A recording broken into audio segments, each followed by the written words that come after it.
Hello, my name is Brian Venten. I live in Townsville in North Queensland. I want to talk to you today about this concept of voting all major parties last and all minor parties above the majors at the upcoming election. You may have heard about the idea, but are not sure what it actually means. And I want to flesh out the concept so that you can understand it a little bit more clearly. Like many of you, I'm a concerned citizen who has also been impacted by what we have experienced over this past couple of years. Many people, and rightly so, are discerning, intelligent and thoughtful, and aware that all is not well in our nation, and as a consequence of what we have experienced and witnessed, we believe that change must happen to break the two-party preferred system of control over our lives. I, like you, want to see change, and in my 50 plus years of voting, I've never before sensed a moment like this where so many people want to make their vote count for a whole lot more than the status quo we have had for the past decades. Something is broken with our system of governance, and this video explains what we can do to see change take place. Think about it deeply. Ponder over these ideas at your family dinner table or at a barbecue with your friends, and hopefully you can begin to believe that you really can make a difference. There's a national conversation about voting all major parties last and all minor parties above all majors in our upcoming election. But what does it really mean? First, as a general observation from the many electorates I and a friend of mine have been researching, and we're looking at many seats throughout Australia, when people vote for a minor party and then when their preferences are divvied up on election night, minor party votes tend to bleed heavily and often inevitably towards the LNP and the ALP by around 65% to 35%. It varies across electorates, but they're the rough statistics. It matters not what minor party you vote for. If we keep gifting our preferences to the major parties, then nothing can nor will change electorally for us. We stop that bleeding of preferences by deliberately choosing to vote any minor and all minors before any majors on our how to vote card. This is radically different to how we have voted in the past. Often we would vote for a minor party candidate as a protest vote against a major party. But then we apply a safety net to our vote by voting our preferred major party high on our list of candidates. Immediately we do that, our protest inevitably becomes diluted and ends up in a major party's vote bucket. Alternatively, by directing our second, third, fourth and fifth choices to other minor party candidates before nominating major parties, what it does is effectively strengthens the minor party collective vote so that your preference carries more weight for a longer period in the electoral count. Personally, it matters not to me what minor party you might vote for. Just vote them all at the top of your vote card, in any order you wish, and do it before voting for any major party candidates. But this in and of itself won't elect a minor candidate unless we do something else that's extremely important. So second, this is critical. In fact, it's extremely critical. Placing all majors to the bottom of your vote card is imperative. Let me explain it to you this way to help you understand how important it is. I suggest it could well be a wow moment for you.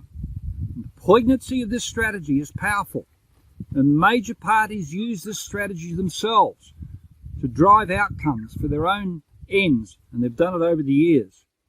Imagine if everyone who voted last time for the Greens, the ALP and the LNP And they're rightly called the majors because they control the political discourse in this country.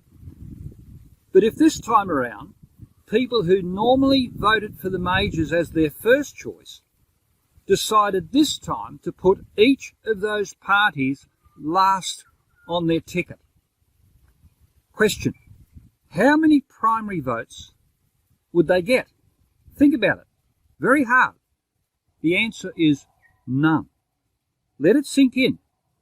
The majors would get no primary votes, and all preference votes from your vote slip would be denied them too. Understand the logic of this circumstance. Ponder it deeply, and then consider who then would be eliminated first in the preference count on election night. The answer would be Greens, ALP and LNP. They would be gone electorally in your precinct because they would get no votes. Now, running parallel to that scenario, we should then ask another question. Where would that pool of votes go? Those primary votes initially afforded to the big three would have to go somewhere. Where would those votes go to? Who would get them? The answer to that question is that they would go to another minor candidate of our collective preference. Let that sink in. If we can grasp this concept of no primary vote equals no preference vote, then stuff happens at a remarkable level, and most of us have never quite understood that dynamic. Now, there's another question that we could ask. If a major party is placed last on your vote ballot, how many people in your electorate would possibly entertain this thought of voting the Greens, the ALP and the LNP, the majors? How many people would actually do that in reality? The answer is obviously not a lot of them, not many of them, not all of them. But here's the point. What percentage of people across the three majors in your electorate do you think are willing to vote that way? Is it collectively 10%, 20, 30, or 50%, or even higher? I don't know about you, but if I can read the mood of the national electorate, I think the appetite for a substantial shift in voting rationale is very high for lots of reasons that I won't go into here. But I suspect there are hundreds of thousands of people, perhaps even millions, who in their subconscious minds are saying, we have to make change happen. We can't let this ever happen again to us as a society. Well, this is how it'll happen. Follow the logic. If significant numbers of people choose to crash the primary vote of the majors, then I could almost guarantee we will have a heap of new politicians in Canberra. Some are suggesting that up to 20 seats will shift if people choose to vote in quantity with this strategy. The rationale, I believe, to do it is very clear in people's minds, the why for. The process is pretty straightforward. The big question is whether people are willing to believe that change can happen. Now, historically, in Australia, we think in terms of single-digit swings. In this election, it's not beyond the realm of possibility that we are talking about epic swings, perhaps even an avalanche against incumbents and other majors.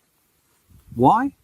Because we've all been to a place of brokenness, despair and helplessness this past 2 years.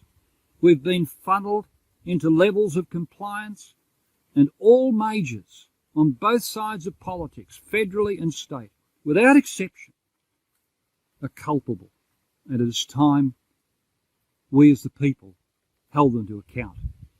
My encouragement is to lay aside what I refer to as our partisan politics and see a bigger objective that can happen for our country, where more representative governance can be implemented that is less driven by partisan politics and driven by us, the people, through our elected representatives.